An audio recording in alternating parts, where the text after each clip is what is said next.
Peruzen, el mundo holístico en un solo lugar. Peruzen es una plataforma online de terapias alternativas y complementarias. Nos dedicamos a la difusión de contenido holístico a nivel internacional. Aquí podrás interiorizarte sobre Reiki, registros akáshicos, limpiezas energéticas, canalizaciones, numerología, meditación, yoga, psicología positiva, chamanismo, numerología y mucho más. Nos interesa que profundices en el autoconocimiento y aprendas de manera profesional diversas técnicas. Te ofrecemos congresos gratuitos, formaciones profesionales, cursos y talleres, programación en vivo.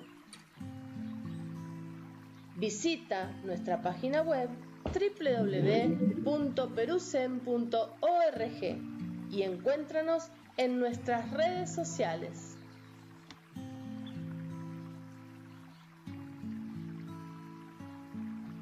¿Te gustaría ser parte de la programación en vivo de Peruzen? Date a conocer en nuestra plataforma a nivel nacional e internacional. Peruzen, el mundo holístico en un solo lugar. Tú también puedes tener un espacio en vivo y darte a conocer en la comunidad holística más grande de habla hispana. Contáctate con nosotros al +51 98 015 45 80. Te esperamos. Hola, buenos días, buenas tardes o buenas noches, depende de en qué país estén o en qué continente. Hoy voy a introducir un concepto que tiene que ver fundamentalmente con números. Explico. Existen dos Biblias, el Antiguo Testamento y el Nuevo Testamento. Son dos manuales distintos porque cada uno tiene un objetivo distinto. Quiero decir con esto, la Cábala nace de la lectura de un modo de diseño con que está escrito el Antiguo Testamento. Y el Nuevo Testamento sería el modo con que los humanos traten de vivir de acuerdo al orden espiritual. A partir de esta simple explicación, lo que voy a dar en algunos de los talleres tiene que ver puntualmente con números y la enseñanza del Antiguo Testamento. ¿De acuerdo? Bien. Voy a dar un simple ejemplo. Si nosotros tomamos un elemento que conocemos como el agua, y en realidad no supiéramos que el hielo, el agua líquida o el vapor de agua es lo mismo. ¿Por qué decimos que es lo mismo si a nuestra vista son todos elementos distintos? Digamos, el hielo es una piedra, o similar a una piedra, el agua líquida tiene que ver con otras cosas y el vapor es como un gas. ¿Cómo se corrobora que estos tres elementos en realidad son iguales? Lo que hace la ciencia es determinar la composición química del mismo elemento. Por ejemplo, decimos H2O, o sea, dos moléculas de hidrógeno, una molécula de oxígeno. No importando la cantidad de agua, hielo o vapor de agua que esté en juego. No importa la cantidad, o sea, puede ser un litro o puede ser todo un océano. Esta proporción de 2 por 1, dos moléculas de hidrógeno por un oxígeno, siempre va a estar en cualquiera de los tres estados. Esta simple explicación va a permitir entender, ahora sí, cómo están presentes los números en el Antiguo Testamento y solamente en el idioma hebreo, es una estructura de comprensión, y a partir de ahí va a haber enseñanzas de los números. En general nosotros decimos que el 7 es un número mágico, que el 11, pero nadie explica de qué está hablando, por qué es mágico. ¿Cuál es la diferencia entre el 3, el 4 y el 5? Nada. Digamos, a simple vista, no es que yo con el 3 hago magia y con el 5 me gano la lotería, no hay eso. Entonces vamos a tratar de explicar de dónde nace el valor particular de los números que se usan para explicar cómo es la encarnación. El Antiguo Testamento es el manual de comprensión de cómo es la encarnación para los humanos. Una vez que hago esta introducción, voy a entrar a explicar algunas cuestiones. La Trinidad, diríamos, el número 3, la aplicación más común, hablamos de Padre, Hijo y Espíritu Santo. Acá tenemos 3 elementos. Esa es una forma. Otra explicación, anterior quizá a esta explicación, es Dios, que es la unidad absoluta. Crea un universo y crea las almas. Acá tenemos otra vez 3 elementos: Dios, el universo, la materialidad y las almas. Otra vez tenemos un concepto trinitario. ¿Sí? Bien. Voy a seguir trabajando este concepto. Lo primero que aparece en la primera letra del texto bíblico en hebreo comienza con una letra que vale 2. Por lo tanto, los sabios dicen que la Biblia muestra cómo es la dualidad de la encarnación. La dualidad más básica es: tengo un cuerpo y tengo un alma, o sea, un mundo espiritual y un mundo material. Esa es la primera dualidad más simple de entender. Y va apareciendo sistemáticamente en todo el texto comprensiones que se van a basar en números distintos que tienen diferentes significados. Por ejemplo, cuando comienza la creación, Dios hace la creación en 2 bloques, en realidad en 2 capítulos. Por lo tanto, acá vemos la dualidad de la creación, también está ahí. Hay 2 capítulos en vez de uno solo. ¿Está bien? Eso es como se lee. En el primer capítulo Dios solo construye 6 días. Pero como estamos hablando de la dualidad, empezamos con una dualidad, esos 6 días se dividen en 2 veces, 3 días y 3 días. Acá vemos de nuevo la presencia de lo trinitario, de la Trinidad, en la comprensión del manual. ¿Cómo es esto? Miremos los 3 primeros días, dice así. Primero tiene que ver con la luz y con la oscuridad. O sea, recordemos que la luz significa la energía absoluta, divina, obviamente. El segundo capítulo de la creación habla de aguas, las aguas de arriba y las aguas de abajo. Si recuerdan la charla anterior, yo dije que en la lectura de la Cábala, aguas tiene que ver con el concepto de tiempo o dimensiones temporales. Por lo tanto, ahí en Génesis, ¿qué aparece? Cuando habla de las aguas de arriba y de las aguas de abajo, está hablando de 2 formas de dimensiones de tiempo distintas. Recordemos, una de las explicaciones es que en el mundo espiritual la vida es eterna, por lo tanto, el tiempo es eterno, o sea, no había forma de partirlo en sectores. Es abajo, en la encarnación, donde nosotros inventamos el calendario, los días, la semana, en fin. Hemos creado, no nosotros, pero lo usamos de referencia, 2 diferentes formas de tiempo o espacios temporales. Aguas de arriba y aguas de abajo. Sigamos. Quiere decir, tenemos primer capítulo luz, segundo capítulo agua, y tercer capítulo la creación, hay lo que se llama la creación de la biología. La creación de seres. ¿Sí? Bien. Hemos leído los primeros 3 días. Vamos a agarrar los siguientes 3 días. El cuarto día, que sería igual al primer día, la referencia es que crea Dios ahí, que el sol, la luna y las estrellas, o sea, luz y oscuridad. El quinto día, que sería igual al segundo día del primer triángulo, que crea Dios la vida en el agua y la vida fuera del agua. Como vemos, el concepto de agua se está volviendo a repetir. Y en el sexto día, que crea la vida biológica, animales de toda naturaleza. Quiere decir que hasta acá vemos que este concepto de 3 elementos, 3 espacios o 3 dimensiones, en la escritura van apareciendo como formas de manifestación. Aquí va apareciendo un valor particular de los 3. Vamos a llevarlo a la forma de razonar humana. Una de las formas de razonar, porque nosotros tenemos dos formas de razonar distintas. Les aclaro, dualidad, tiene que haber dos formas de razonar. Pero voy al pensamiento, digamos, científico, lo que llamamos pensamiento científico.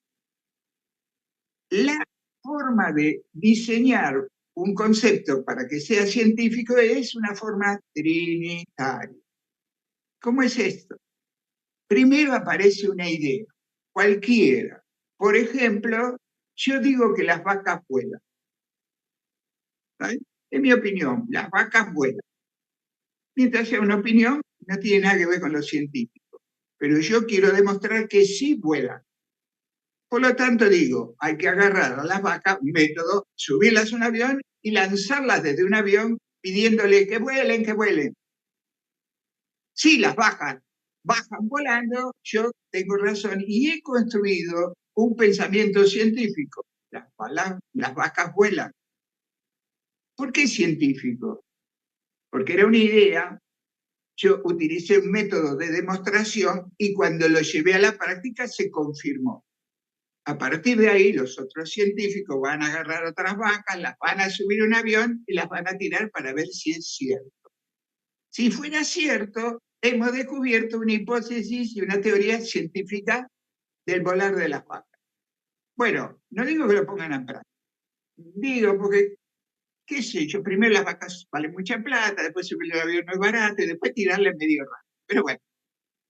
Pero este es el modo, quizás humorístico, de explicar este valor de lo trinitario. Quiere decir, no es solo la construcción teórica, diseño original de lo trinitario, sino que en la encarnación lo trinitario es una herramienta de puesta a prueba que la mente humana tiene. ¿De acuerdo? Bien. Voy a mostrar diferentes secuencias para este concepto de lo trinitario. Le aclaro que toda la Torá está compuesta de más de 300.000 palabras.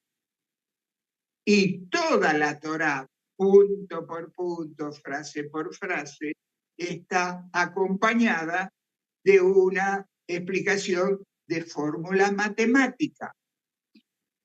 Pero no los quiero abrumar. Voy mostrando pequeños indicios, ¿está bien?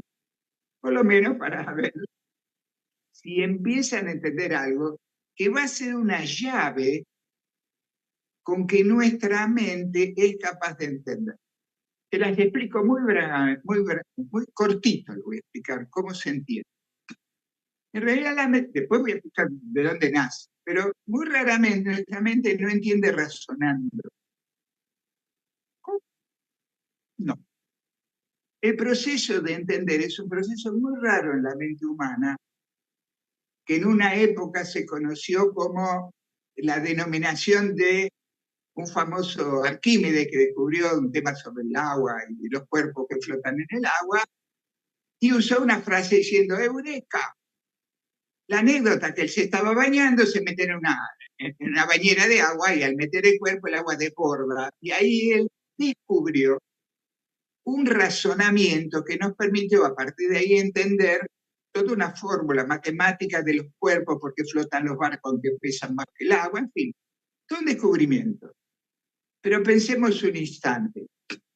Era el primer hombre en la naturaleza que se baña. O sea, millones y millones de seres durante siglos se han bañado. Pero él, en ese acto común de bañarse, tuvo un pensamiento diferente, una comprensión, ni razonada, porque de repente se dio cuenta, un darse cuenta. Modernamente a eso se lo llama insight, en inglés. Una forma de describir que de golpe entiendo cómo funciona algo. ¿De acuerdo? ¿Qué quiero mostrar con esto? Lo digo como docente, viejísimo docente. Hace años que hago eso, así que hago docencia y he estudiado cómo comprendemos. Gran parte de estas charlas tienen como trasfondo un fenómeno que se le va a producir de a poco a la gente que me escucha, que se llama insight. Van a empezar a entender lo esencial de lo que está detrás de estas palabras, de estas explicaciones, de estas historias o métodos que estoy describiendo, ¿ok? Va por ahí la cosa. Bien, permiso. Voy al tema que tenía preparado, obviamente. Bien, dice así.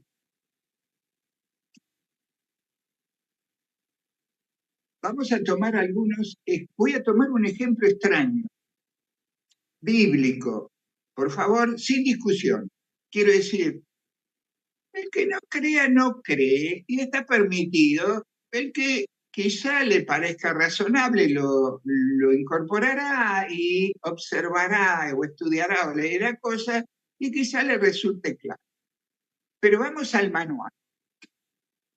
Pasan muchas historias, Adán, Eva, pasa un montón de historias. El número 3 está presente todo el tiempo, no es el único número, está claro, hay un montón de números, pero cada número tiene una matriz de explicación particular. Punto. ¿Vale? La historia es que en algún momento Dios hace un pacto con Abraham. Aparece un personaje humano, Dios hace un pacto con Abraham. Abraham tenía una característica que es el único de los que están en el texto bíblico que por su propio razonamiento humano piensa que solo puede haber un Dios absoluto y poderoso que ha creado todo. Ese tipo de pensamiento humano, raro, porque los demás, en los textos bíblicos, Dios se les manifiesta y a partir de ahí acceden a seguir el lineamiento de Dios. Abraham tiene una cosa extraña, pero sigamos por ahí. Dios hace un pacto con Abraham. Y promete, el pacto tiene que ver con el pacto de la circuncisión del órgano sexual, que es todo un tema muy importante, un tema del plano de lo espiritual, está claro, pero lo dejamos ahí. ¿Cuál es el acuerdo? Este pacto viene acompañado de una promesa que le hace Dios a Abraham, que dice que de él van a descender varios pueblos. ¿Sí? Bien. Y Abraham tiene dos mujeres, una mayor y una joven. Bueno, la mayor, una mujer de casi 90 años, no podía quedar embarazada. En realidad, que no pudiera quedar embarazada, no quedaba embarazada, los sabios dicen que ni siquiera esa mujer tenía matriz, por lo tanto no podía quedar embarazada. ¿Sí? La otra, más joven, era una princesa egipcia. Llegan a un acuerdo entre la mujer de Abraham, y Abraham tiene descendencia con la princesa egipcia, del cual nace su primer hijo, el primogénito, que se llama Ismael. Les cuento que Ismael es digamos, el patriarca del Islam, ¿de acuerdo? O sea, que aparece en esa descendencia la raíz de todo un pueblo, todo el Islam. O sea, más de 1.000 millones de personas en este momento. O sea, imagínense todo un pueblo. Aparece ahí la raíz. De todas formas, aparece otro fenómeno particular, que es que Abraham le pregunta a Dios, ¿cómo voy a tener descendencia si mi mujer mayor no puede? Y Dios interviene de una forma muy particular, que da tema para muchas discusiones, y entonces toma una letra del nombre de ella, de Sara, esa letra la convierte en dos letras menores, a Sara le deja una de esas letras y la otra letra la pone en el nombre de Abraham. Quiere decir, al principio Abraham era Abraham y después Abraham, por esta letra. A partir de este movimiento divino, Sara queda embarazada, a pesar de tener 90 años. Queda embarazada. Bien, sigamos la estructura. Hablábamos de lo trinitario. Ya tenemos el primer hijo, que es el Islam. Perdón, reconocido, si leen el Corán, esto está puesto en el Corán, es el hijo primogénito del pacto de Dios con Abraham. ¿Está bien? O sea, acá es una aceptación del Islam absolutamente de esta línea. Abraham tiene con Sara, la señora 90 años, otro hijo. La característica de otro hijo, llamado Isaac, es que cuando tiene descendencia, nacen mellizos. Uno de los mellizos, llamado Jacob, se convierte en el padre de los judíos. Este Jacob tiene 4 mujeres y en total nacen 12 hijos, y esas 12 hijos forman parte de las 12 tribus de Israel. Cada uno de esos hijos forma parte de la rama generadora del pueblo de Israel. Pero ¿qué pasa? Queda un hijo, eran mellizos, uno es de ese lado, forman los judíos, ya tenemos el Islam y los judíos. ¿Qué se dice de este hijo? Si tiene un pacto con Dios, Dios le habla que le va a dar pueblo, y además en esa cadena nacen, digamos, 3 hijos. Bueno, uno ya sabemos quién es, el otro también. El Islam está definido, el judaísmo está definido, y el tercer hijo, ¿qué? La tradición, los sabios descubren y le adjudican a este tercer hijo, que es el creador, el patronímico de Roma. Digamos, si nos animamos, esto es un salto cuántico, digamos, de la mente. Si nos animamos a seguir ese pensamiento, está en el pacto de Dios. Si los hijos que vienen de la cadena de Abraham han sido pueblos monoteístas, siguen siendo pueblos monoteístas, viene de Dios, este hijo no puede ser nada. Y pensemos, ¿cuál es el pueblo que acepta a Jesús al final del recorrido? Los romanos.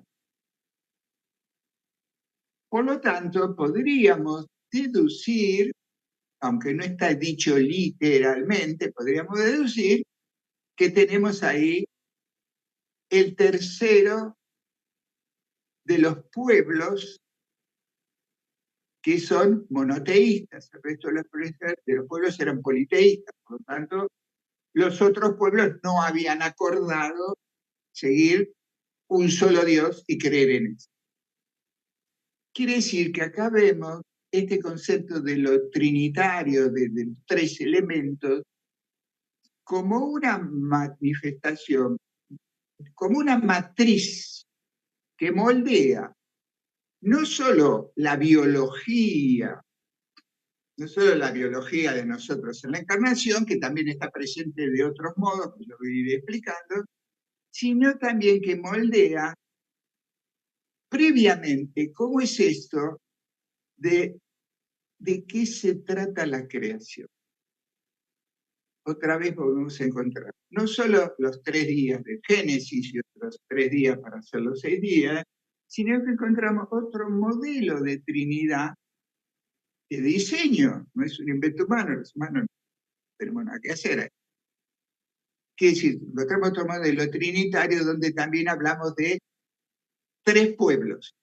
Y si pensamos, seguimos la historia nuestra, estos 3 pueblos, piensen cómo es el reparto. En realidad el cristianismo, la sede del cristianismo es Roma. Cuando los cristianos quisieron ir a Jerusalén, el Islam les hizo 200 años de guerra junto a las cruzadas y nunca lo pudieron desalojar. O sea, los cristianos se tuvieron que volver a Roma. No hubo forma de vencer al Islam. ¿Está bien? Si pensamos un poco, en realidad el origen, el centro neurálgico del Islam está en Arabia Saudita. Quiere decir, está en otro lugar, no está en Jerusalén. Y bueno, en Jerusalén es el lugar donde el pueblo de Israel llegó, el templo de Salomón y todo eso. Quiere decir que acá vemos particularmente como estos 3 pueblos representando, aún peleándose en la tierra de Israel, pero los centros vitales parecen estar en diferentes espacios.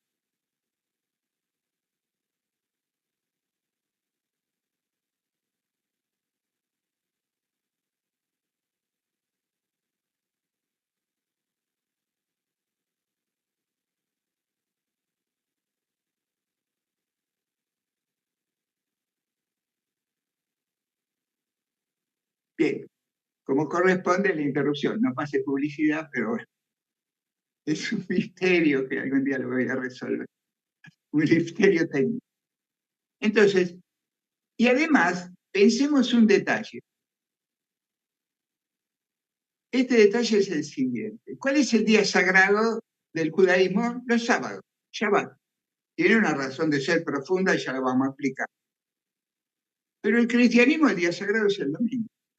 Podría ser el sábado, ¿por qué no? Digamos, puede ser. No, es el domingo. ¿Y cuál es el día sagrado del Islam? El viernes. ¿Qué estoy mostrando con esto? Que a pesar de girar alrededor de un concepto, Dios como único creador de este universo, cierta matriz personal de cada uno de los pueblos es distinta. Si queremos relacionar esto con la astrología, en realidad diríamos, y tiene cierta explicación, ¿por qué el sábado es el día del judaísmo? Porque sábado está ligado a Saturno. Y Saturno tiene que ver con lo que se llama la ley del gobernar. El domingo está ligado al sol. En astrología, el signo solar es Leo y se lo reconocemos como el lugar del niño rey. ¿No se dice de Jesús, el niño rey? Bueno, el domingo está representando mucho más de lo que imaginamos. Representa la energía de la matriz del pueblo cristiano, el niño rey, Jesús. Sí. Y los viernes, está ligado a viernes, viene del día de Venus. Y el Islam, su día sagrado, es venusino. De algún modo, las enseñanzas y la forma de vida y lo que está bien y lo que está mal están ligados al concepto de Venus. ¿Qué quiero decir con esto? No solo es trinitario los tres pueblos, también son trinitarios los tres lugares sagrados. Y hasta los días de la semana también son trinitarios. Acá, ¿qué estamos viendo? Una comprensión de lo tercero de esto de la Trinidad que de algún modo sencillamente les estoy introduciendo y además después les mostraré otros números, otros significados que están en el texto y que son matrices de lo que es la encarnación. Y estas matrices son formas de que nosotros podamos comprender cómo está armado el plan de Dios. Bueno, por ahora los dejo acá y nos veremos el próximo martes en este mismo canal. Gracias por estar presentes